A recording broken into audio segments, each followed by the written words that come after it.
সেই লেভেলের পরোটা দাদা এই পরোটা দেখলেই খেতে ইচ্ছা করবে। ছোট ছোট করে পাচ্ছি। ঠিক আছে রাখ না, পয়সা রাখ, টাকা দিবি না, টাকা দিবি না।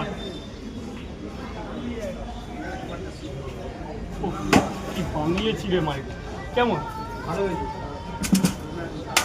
পবিত্র রমজান মাস চলছে, সবাইকে স্বাগতম। রমজান মাসের দিনগুলো দারুণ লাগে কি?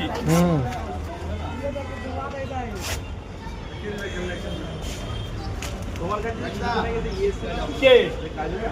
হ্যাঁ এই 3-4 দিন আগে ওইখানে দাঁড়িয়েছে। ছটা সোনা পানিটা ড্রামে ফেল কানু রে। ছটার সাথে একটা দাঁড়া, তোর একটা ছটার সাথে এটা দিয়ে দিলাম, একটা এমনি দিয়ে দিয়েছি।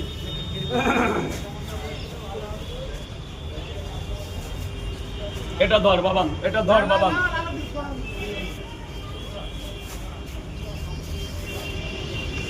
কটা বাজে? 10টা বাজে না? 9টা 15 মাল হয়ে যাবে। কি বলো তুমি? বল এই জন্য বলছিল বিক্রি বেচা কিনা হবে না। এ ফালতু বলে কিছু নাও কাছে। এই মালটা পুরো জং। কোন মালটা? এই জং তোমার কাজ হবে। ও তো পাগল।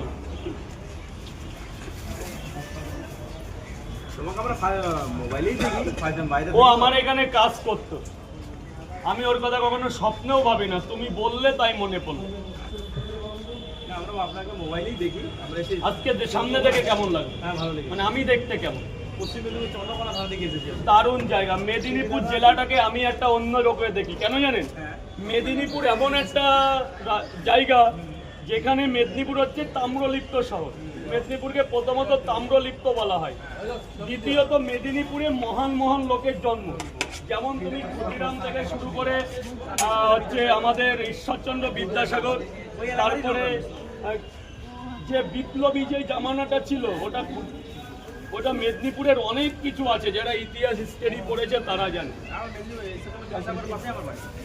তাই আমার এখনো মনে আছে বীরসিংহ গ্রাম, হয়তো ভুল হতেও পারে। ঠিক জায়গা এই পড়েছিলাম 2009-10। আমি নিজেও জানি না কি 308-এর 180 টাকা। এইবার তোমাকে দিতে হবে, নাহলে মার পিঠে ধরবে না। অনেক খান